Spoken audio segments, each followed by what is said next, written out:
All right.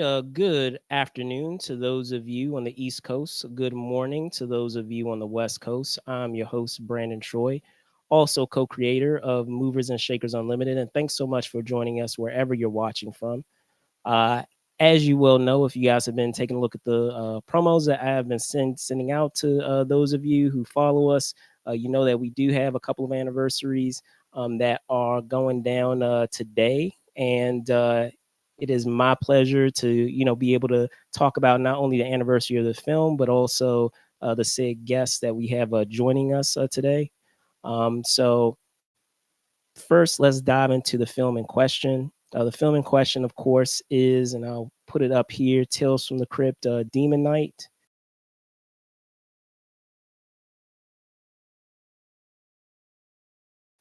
Yes, it's Tales from the Crypt, Demon Knight. And if you aren't familiar with the synopsis or the story for the said film, it follows an ex-soldier known as Frank Breaker, who is the guardian of an ancient key that could unleash tremendous evil.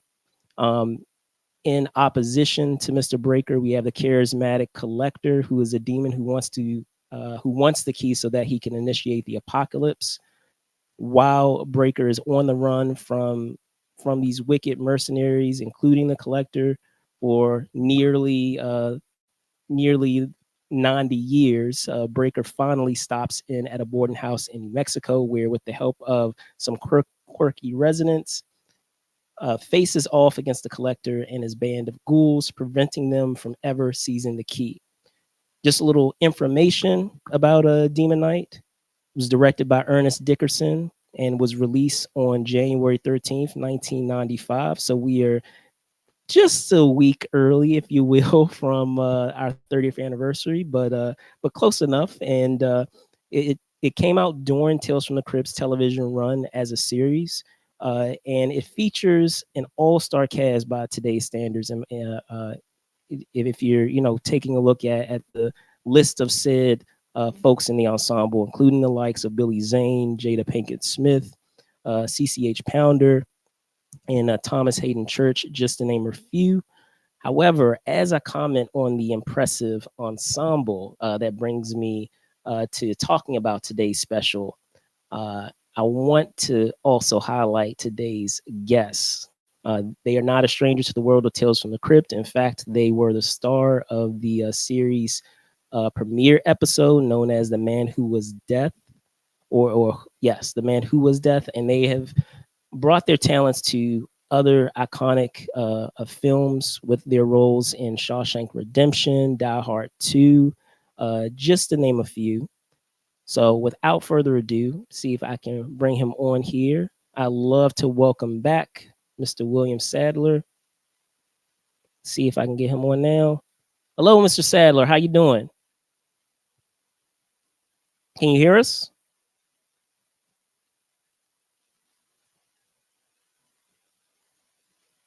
Okay, give me 1 second, guys. I believe we have Mr. Sadler here.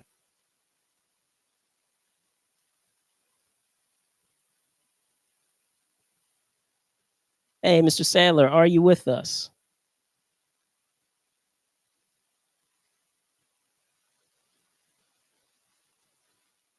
Okay, give us a moment, folks. See if we can get him on. He was just on here a moment ago. 1 second.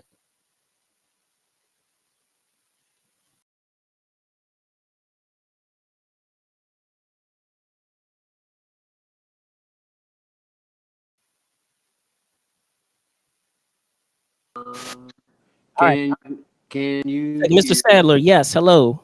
Hello. Yes.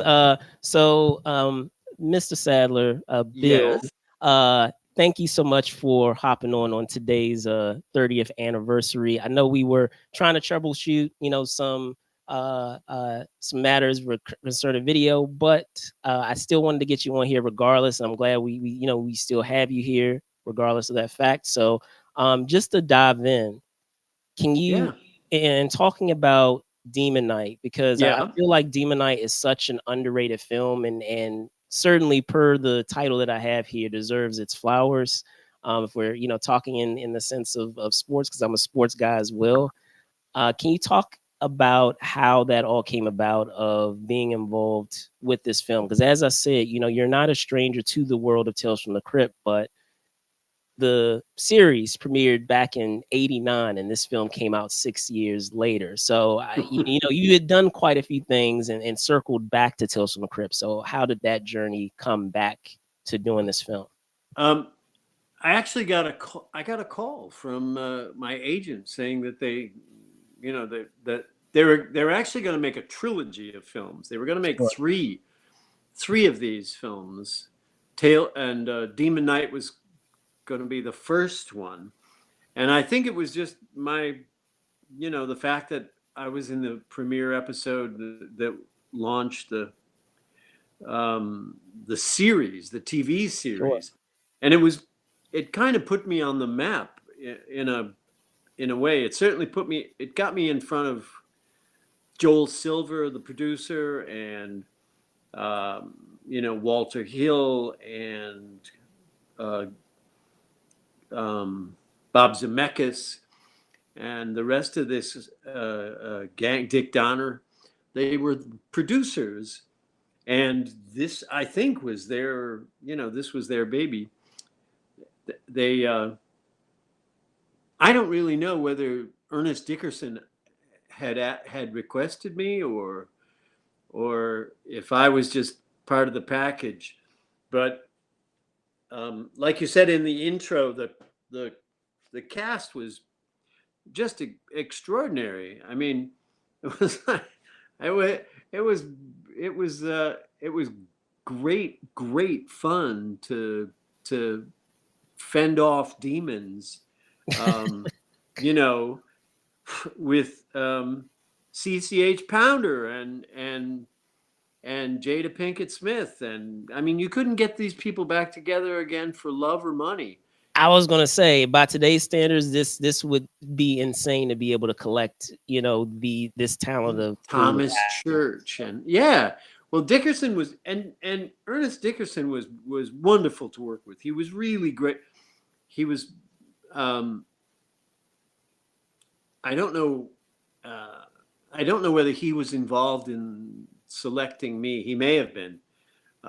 He certainly had some input into it, but um, I think it was the fact that I had I had sort of put myself on the radar with the all of these producers and the Tales from the Crypt series, that it made sense for me to um, be the guy in this one who's running for. He's he's got these tattoos of stars on his hand, Right, or maybe they're burns from holding the.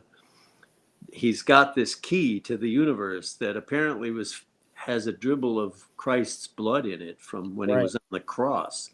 And I don't want to give away too much, but um, the little stars that are burned onto his palm, which he keeps covered with a glove, you know, he's been running for 90 years. He can't get old, and he he's like he can't die. He can't rest because he's been chosen to be one of the knights, one of the Sure. demon knights. And Billy Zane has been chasing him for 90 years. And finally the stars on his hand all line up in a perfect circle. And he knows it's time to he has to hand off the key to somebody else. Right. He has to pass that baton, so to speak. Yeah, exactly. He has to find another uh, demon knight. All right. Well, Knight. So that's what. Anyway, that's sort of the the bones of the story. But it was fun. It was really great fun to shoot. It was just we filmed it in, if memory serves, it was an old kind of abandoned looking air airplane hangar. in Okay. Sherman Oaks, California, is my recollection. And there were pigeons up in the rafters. And I don't know if you've ever been around pigeons in a big empty room. Yes, and they're very rambunctious, and it's They're hard to shut them up. and it's When you get really them hard to going. shut them up, and we tried everything to chase them away, and nobody wanted to hurt them, but Did you guys shoot off a weapon? I understand like the that's window it. was That's shot off. exactly what happened. I think the sound guys would tell you that they ended up firing a blank, you know, like a full load blank cartridge, and the birds would all go. They would all go silent. It was like they were. It would scare them to death, and they'd be silent for a little while, and then and like they would fire this gun, and then yell action, and we would film until the birds came back, you know, until we couldn't film anymore. I think that was how we tried to shut them up. I forget. Gotcha. Um, Well, but it was I was yeah, gonna but it say, let me ask this in terms of digging deep into the character of Breaker. mhm, I'm sure a lot of times when you're talking scripts, they go through so many iterations, right? And I understand that it wasn't any different with this film because mhm, apparently the film had been circulating through Hollywood, as it wasn't a EC Comics adaptation, which sometimes is a case when we're talking about Tales from the Crypt being adapted to any other medium. So in speaking of that, I looked into it and saw that Breaker wasn't always going to be called Breaker. Like, were you a part of that script phase, or being odd for the role around the time that the script saw Breaker being named with the provided with a different name, or was it always Breaker? I think it was in my experience with it, it was always Breaker. I think Okay, they didn't come to me until they were ready to film, got it. which is often the case. They just you get a call, and you know there's an offer, and your agent negotiates the money and the trailer and the billing and all this the Sure. stuff that agents do. Yeah. And this was a relatively low budget film, and they just they had this person on board and that person on board, and it sounded like it was like the lead in this movie. It sounded like a I like the character right off because he's kind of haunted. He's I love the idea that he was in the trenches in World War I. He was 18 years old or something when World War I was going on, and uh, that's that's when he receives the key that he has to carry then, and can't die and can't get old. So he's just it was a great it was a really fun thing to try to imagine, that kind of um, he's got to be tired of running. He's got to be Sure. It's got to be a you know they they won't let me die. They and Well, I was gonna say, speaking he's to got the this fact, responsibility. If the demon gets a hold of this key, it's one of seven keys to the universe, but it's the last one. And once he gets that, it's over. right? It's And I was over. gonna say, what I found interesting, in talking about this character that is for all intents and purposes until he, as I said, we talked about before, passes that baton, he's immortal. I found that there was a lot of, because I had a chance to go back and watch it recently, and even with all the horrendous and of course horror things that happen in this film, there is a lot of there is some brevity in there too, and I feel like they were able to incorporate some of that into just that idea of this guy who is out of time, and that he's not from that time that he Uh-huh. finds himself in, because there's still some sensibilities that he seems to still have from before he was provided this responsibility. And the reason why I bring that up is we have that moment with him and one of the kids when he's trying to steal that car, and he's trying to bribe them with, a coin, where, in that time, if we're talking about the 90s with the setting, like that's not really going to, That's not you going to know, make it. that's not really going to make a difference for a kid, but maybe back in his time that would have made a huge difference of getting I think he was like a shoddy new quarter or something is what he mentioned. But I mean, there are some moments of that where you have that idea of a man out of time, that there are some humorous elements that they play with in this film, because of that fact, that I found that I enjoyed a lot. Um, the other thing that I was going to say that I wanted to run by you is just the idea that that idea of salvation that I find really interesting when we're talking about this film, Hmm. because it is mentioned by one of the other characters of how the place in which the story takes place is a refashioned church, and yet now in its current state there are a lot of things that would be perceived as not the most religious or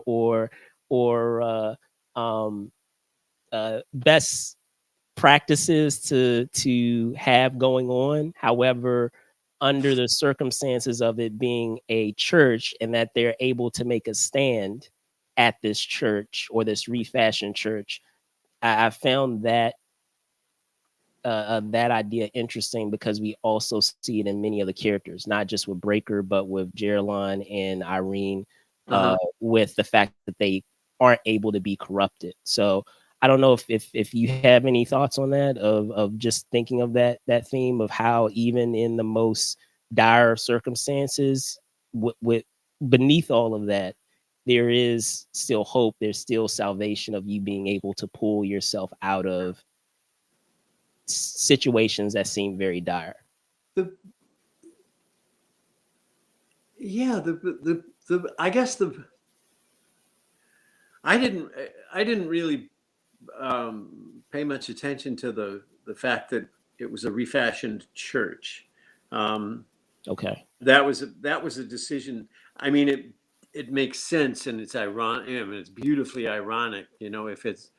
If this is the blood of Christ, and that's what's supposed to be in this little key that has a glass uh, bottle built into it. Um, that that's just kind of poetic and fantastic. But um, yeah, the the the fact that um, people are there, it isn't that they can't be corrupted. It's I think that they're they're they're decent people, and they find themselves in this awful, horrible situation. And in those circumstances, some people, you know, uh, Succumb to it. some people want to buy their way out. I'm going to give you the key. You got it. Uh, you know, um, and some people are,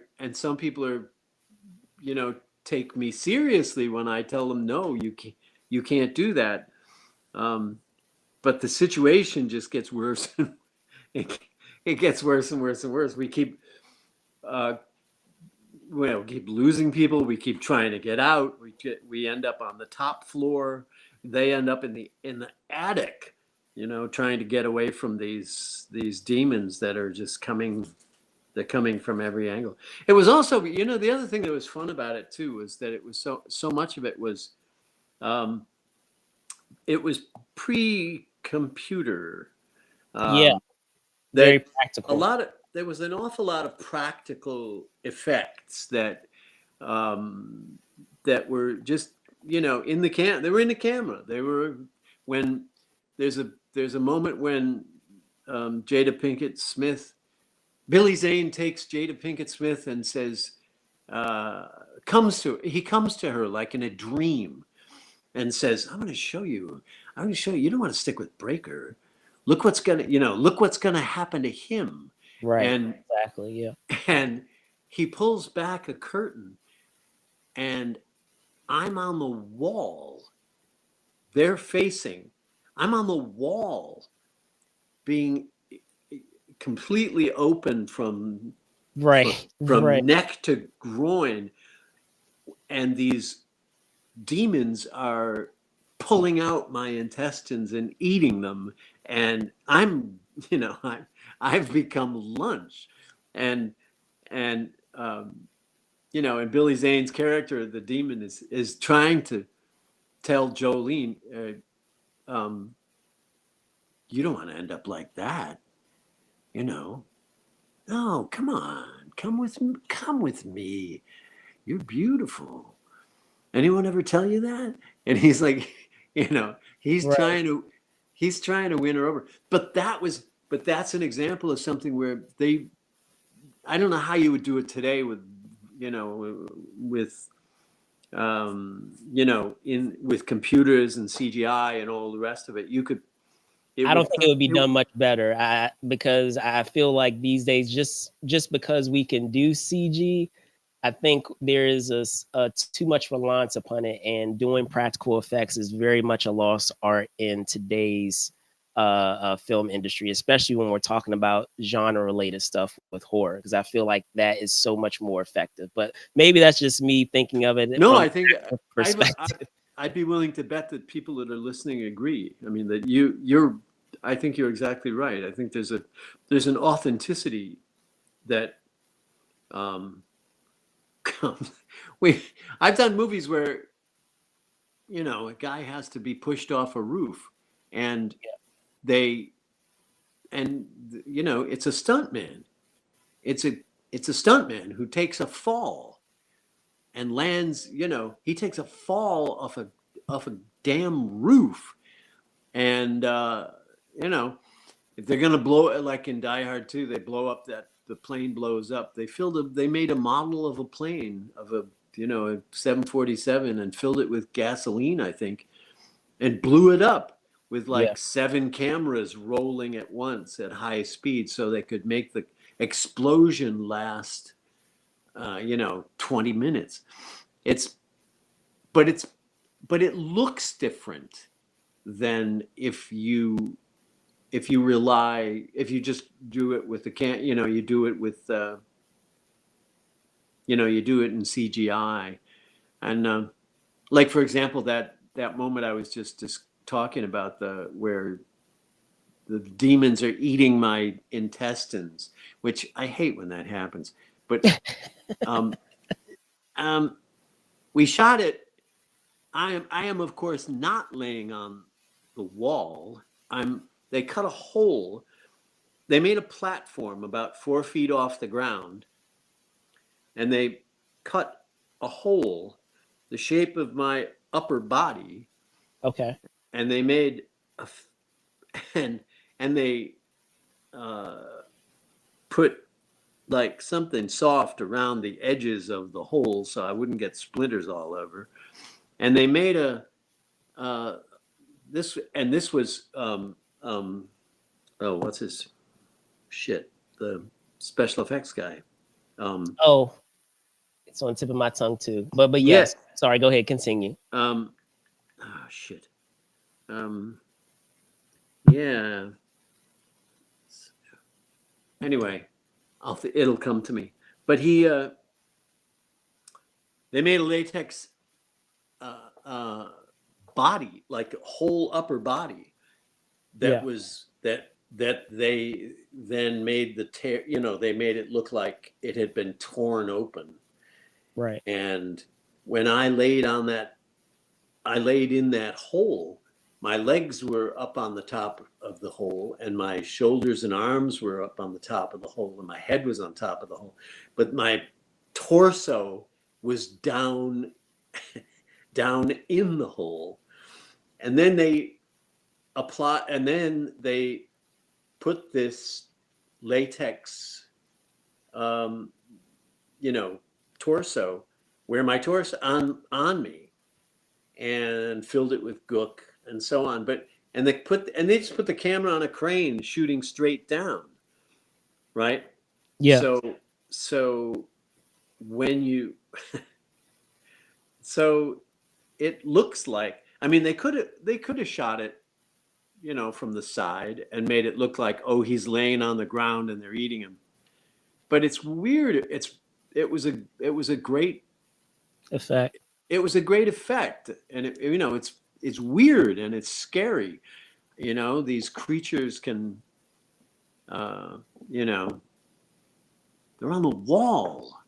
They're on the, And I feel like you wouldn't get that reaction out of Jada if it wasn't actually there versus her having to imagine it being there.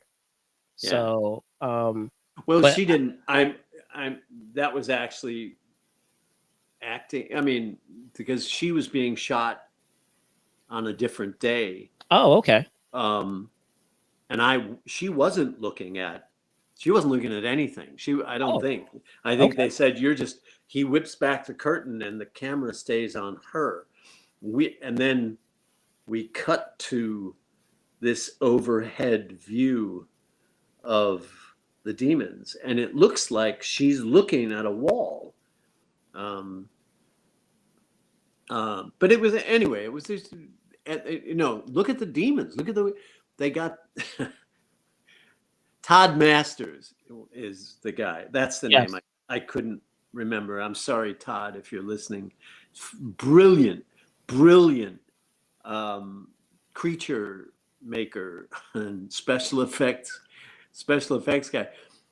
But they designed these creatures with, I don't know, they found extremely skinny people, stunt people, dancers, who could wear these like 1.5 foot long stilts Yeah. strapped to their feet that made it look like their legs were bent backwards, like they're not. And they had to move on them, which they learned to do. The actors learned to do with it. Nipple rings and all sorts of, dreadlocks and nipple rings and all sorts of strange. Yeah. Zany things to kind of to make them. Yeah, there was sexuality.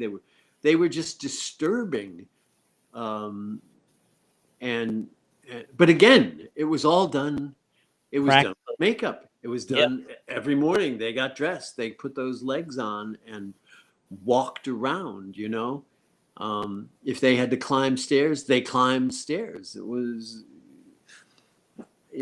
I don't know. It's insane. There was there was the one special effect that they did that they added later, I don't know how they did it 30 years ago, but where he touches the windowsill and the whole window lights up red. That's it. It looks like a film has gone across the entire window. That was added later and done. Maybe they painted it in, or they did it with computers, but everything else, every explosion, every knife fight, every time I fired the gun, it was a blank. It was a real, it was a real blank. It was real, Well, I was going to say at the top, you had talked about the fact of the ensemble that you were a part of, and I just always find the talking about ensembles interesting, especially when we know that a lot of the folks Mm. part of your fellow ensemble went on to do, some amazing things. Yeah, And of course. uh, it's weird too, because I don't know if this perhaps this is, hopefully it's not lost on you, but a lot of it, some of those actors weren't originally, the folks that were going to be casting those roles. I understand that Cameron Diaz actually would have been up for Jada Pinkett Smith's role of Geraldine, Yeah. and that would have been a completely different type of, film. And all of the Yeah. characters that we would have in this film, they bring a certain unique energy that all of you guys play off of each other very well. It is definitely a It feels um like an ensemble. yeah, but it's a Yeah. strict band of characters that even despite those eccentric qualities that each of the characters have, they play off of each other and bump off of each other very well. So could you comment on that, and in terms of what that, I know you touched on it briefly at the top, but some There's, experiences or I think part of that has to do with the fact that um, I'm not. I've never been a big fan of putting a movie star, in the leading role, and then everybody else is like, you know, a second thought, yeah, an afterthought. When they were casting um, the Shawshank Redemption, Tim Robbins was not a huge movie star. He was known. He'd made a few movies, but he wasn't. You know, Tom Cruise wanted to do it, and he was a movie star. yeah, And Frank Darabont said, "No, I don't. You know, I do. I. He wanted an ensemble. He wanted that back and forth and playing off each other, that energy, that everybody is in this boat, um, and and I think that's the same. It's the same with Demon Knight. Um, they're just good. They're just good actors. That's all. We got lucky with the casting. You, everybody on that set knew how to listen to each other and how their characters would react to what they heard, and how to play. It's like a tennis match. But it's fun to watch. absolutely. The ball's going around the room, and people are asking questions. And why is this happening? Who the hell are those people? You know, what do you? Why did you come here? Why? You know, poor CCH Pounder's getting her arm torn off, and I mean, there's some pretty big. They got to swallow a lot of stuff. There's this one moment where we finally get to the top of the stairs, and they said, "You got to tell us what's going on. Come on, Breaker." And and I do this speech. I do this little explanation of Right. the Which demons. isn't which kudos, because it isn't easy, by the way, to be able just to spew out a lot of exposition, but that Well, monologue is a memorable part of the film because of what you did with that monologue in that speech. and if I'm not mistaken, it, there had been so many rewrites and changes to the myth, that what I tell them is the mythology behind the movie. That's what they need. That's the part they don't know.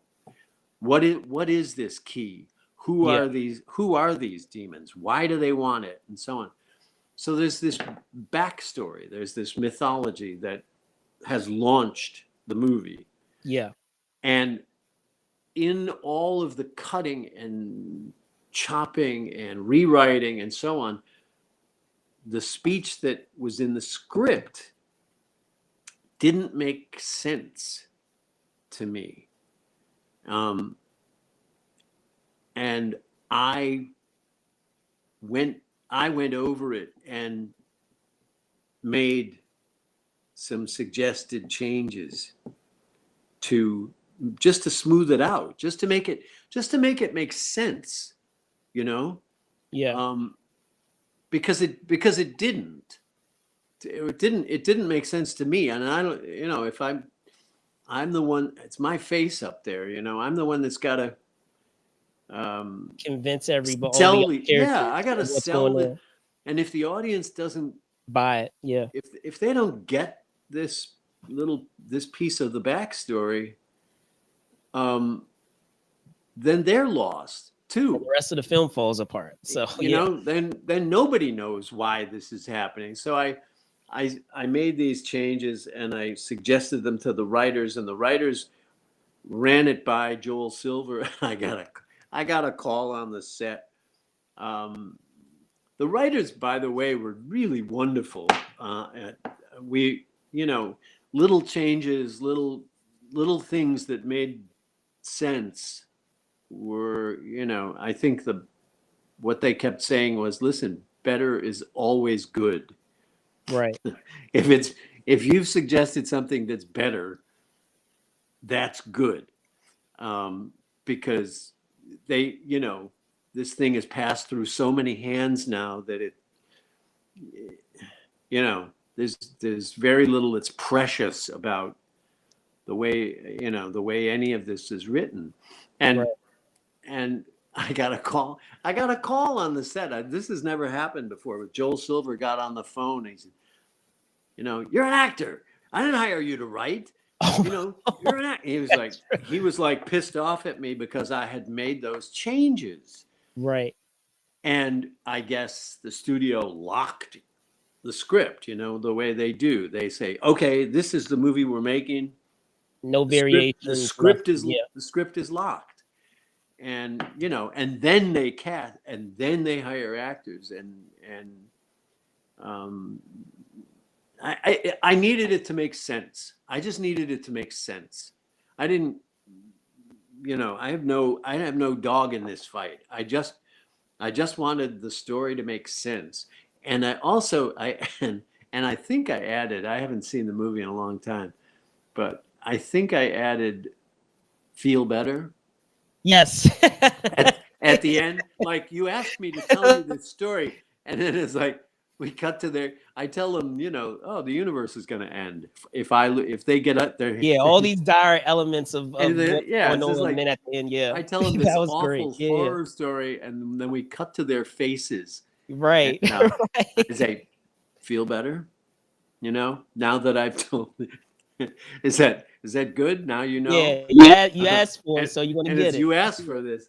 It was like, but that was something I added at the end of it. It was like, um, I like to ad lib when it makes sense, and when it's, you know um, you don't have to keep it. You Right. shoot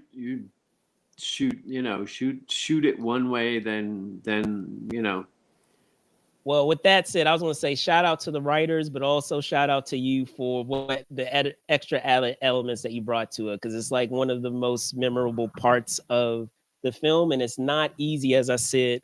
Whenever you're dealing with exposition, Yeah. that's the trickiest thing to do as an actor when you're trying to do a film and trying to provide the audience with background or information. That's like the not the easiest thing to do, and not a lot of people can successfully do it. So Well, thank you.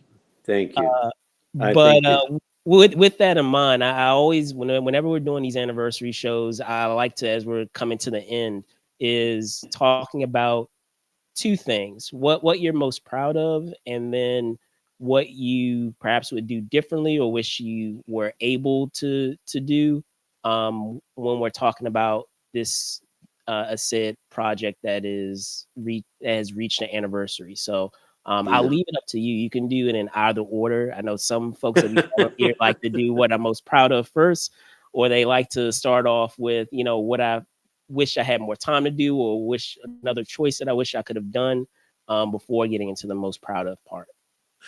I think it's it's interesting. Um, I guess there isn't much that I would have done differently, except I think I think I might have. I'm a different actor now Yeah. that I'm a little older. That I've done this.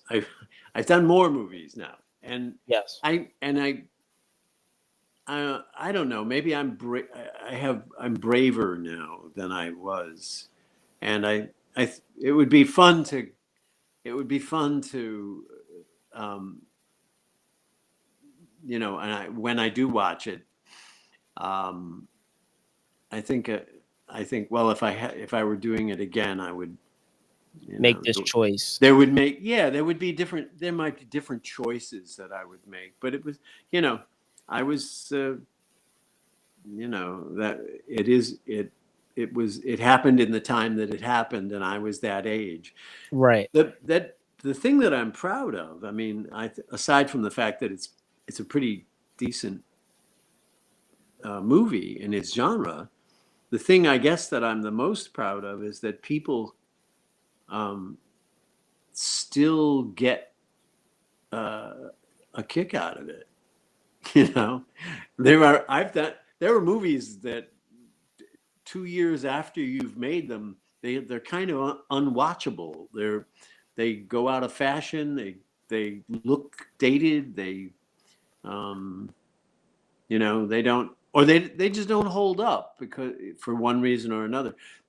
This one, and this one, I think largely because of Ernest Dickerson's direction and the performances that he got out of everybody. And holy crap, that's a cast. I mean, he didn't hire, those aren't, that's that's a bunch of pros that Yeah. he put together a team of pros, and then he turned them loose and said I and like said that turn of and loose. Yeah. said, yeah, go for it, Yeah. go for it, man, go for it, and balls to the wall, and we did, and that's maybe why, if it's watchable today and enjoyable, um, it's that I think is why, you know, Absolutely. and that's it, and it's maybe the thing that I'm the most proud of. I love it when, um, you know, it's it becomes it gets discovered by a whole nother generation of I'm laughing because I know you were people. hesitating to say that word generation. No, it's true. Well, it's true. 30 years is But over. yeah, it's It's a crazy. generation and a It's crazy half, to believe It's because like, I'm going to age myself. I was in elementary school when this film came out, yeah, but I discovered it as a preteen. I mean, I had watched it really. before then, but okay, little backstory, and then I'll keep it brief. Is I used to be terrified of the Crypt Keeper, believe it or not. Like Oh, I hated the Crypt Keeper as a kid. That I'm used to not be like surprised, John, terrifying to me. because you're, So like eventually, I was able to get over that as I started to dive deeper into the horror genre. You have a lot of times those gateway films that get you, interested in that genre. And I remember a lot of those episodes from Tales from the Crypt when the television series was on, but a lot of times I would have to wait to watch it after they did the intro, and I wouldn't stick around to watch the ending because I was terrified as a kid of the Crypt Keeper. Like just seeing that character on because screen. he's gonna come back and cackle Yeah. and say, Yeah, I don't know. I don't know if it was like the appearance or whatever it was, but just whatever the yeah, vibe was, like I just was not digging it. But I mm, had a lot of those gateway films that got me into the genre. Whether we're talking about Gremlins or if we're talking about yeah, I mean there are a couple of films that were out there that are by today's standards, I mean you could call them pretty tame, but they were gateways into uh that genre. So neat. No, that's great. No, that's good. I think, yeah, I mean, that isn't something that you think about when you're doing the movie. Your job is to make these people come alive and Sure. make this scene come alive. And so, you have to keep your eye on, you know, the the task at hand. So you try not to take your eye off the ball, um, and think about, oh, 30 years from now they'll be looking at this, and um, you know, but like I said, there was, Billy Zane and Jada Jeez, yeah. Pinkett, Billy and Zane. Yeah, I can't. unbelievable. I think it's That the that best. that I think it's the best performance. thing he's ever That done. I think performance. he's better in that than he was in Titanic. Brenda Absolutely. Baki uh, was just phenomenal. CCH Pounder, you could, I'll go on stage with any of these people. Yes. Thomas Hayden Church, Dick Miller. Yeah. Dick Miller's made like 1,000 movies. He's gone now, but he's like, and Speaking of Gremlins, John right? Schuck. Speaking of Gremlins, talking about Miller, but yes. Yeah. Charles Fleischer.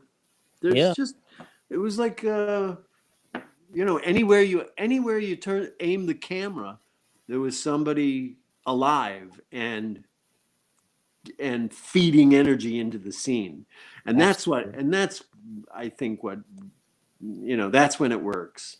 That's when it works. Then, nobody nobody's walking through this, and saying, oh, it's just a dumb, this is just some horror thing, Right. Right. or we're shooting this in an airplane hangar. Yeah. No, everybody you brought it. know, No one told them let's that not. everyone We don't brought it. have to take this seriously.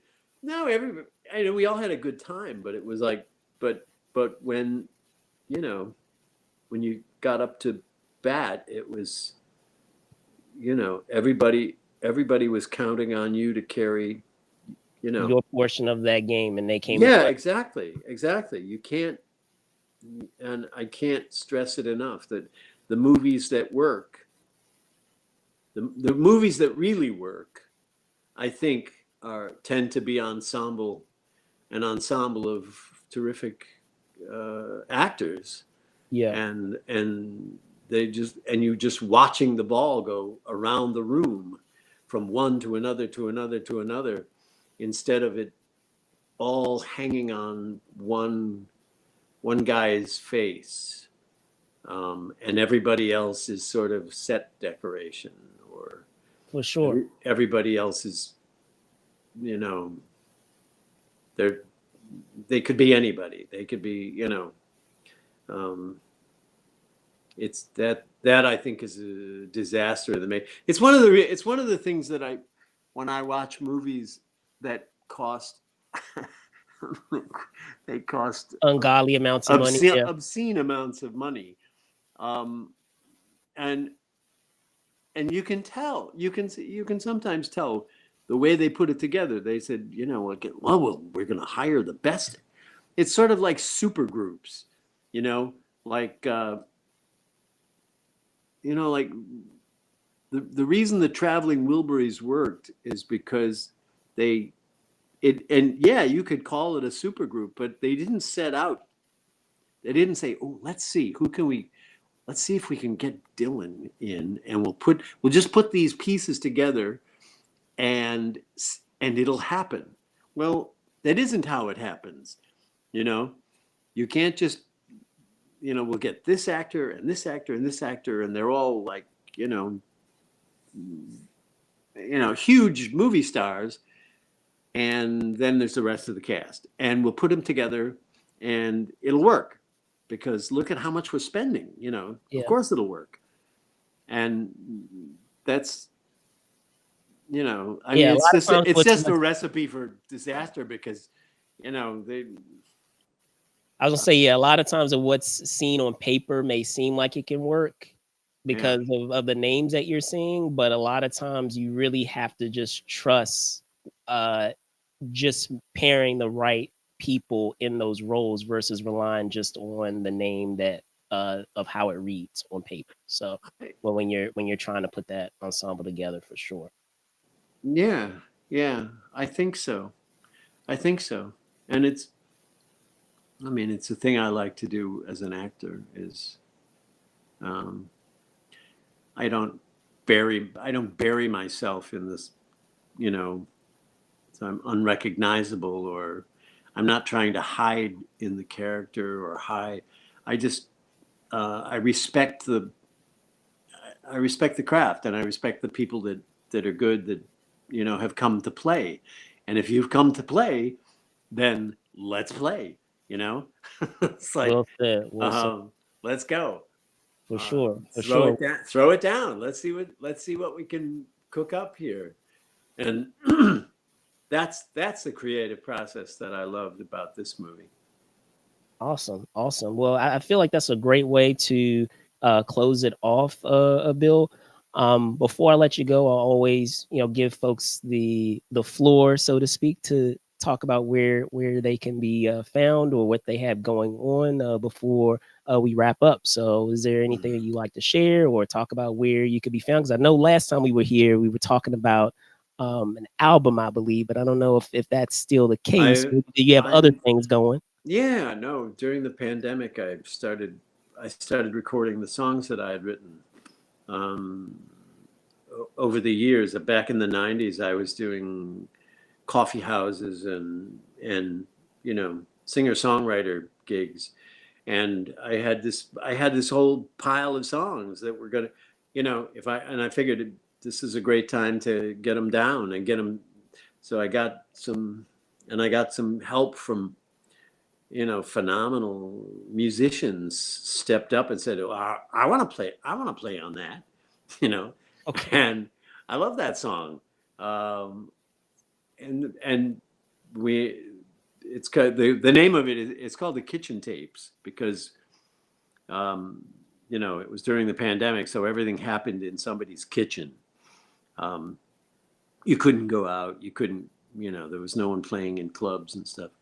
But Right. right now, and I've kept it up. The kitchen tapes is available. You can buy it or download it or however you get it stuck in your ear. Um, but the but I'm not finished yet writing songs, and um, I have now an entirely new collection of songs that I need to get recorded. Um, I fuss with things for a while before I commit them to to tape or or digital. Commit them to the dig.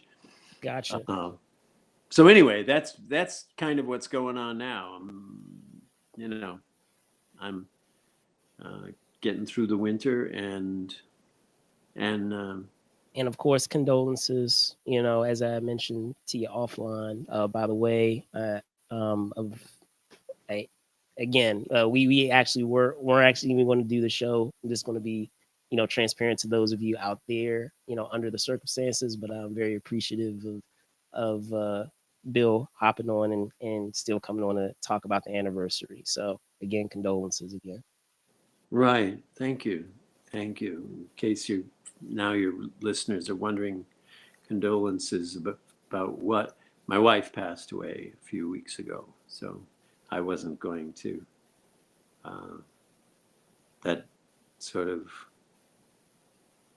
that sort of takes over everything, and I Absolutely. wasn't gonna do the show, but I'm glad I did. I mean, I enjoy talking to you, Brandon, and it's nice to Be look back. reflecting your work. Yeah. I'm spending a lot of time trying to look forward now, you know. Absolutely. So Absolutely. anyway, there you But with go. that being said, I want to thank Mr. Sadler for hopping on and reflecting on the 30th anniversary, guys, of Tales from the Crypt Dude. Demon Night. One of my favorite I think you're films. mistaken about that. I don't think it's 30. I think it's like just a couple years ago we made it. Um, Absolutely. I'm I'm sure pretty it sure. feels like I'm just pretty like sure about yesterday. that. But I'm your host, Brandon Choi, guys, host and co-creator of Movers and Shakers Unlimited. Thank you guys so much for watching, and stick around because we got one more anniversary that will soon be on the way in the next coming hour. So stick around. But thank you guys so much for hanging around with our talk of Demon Knight. Catch you guys later. Bye.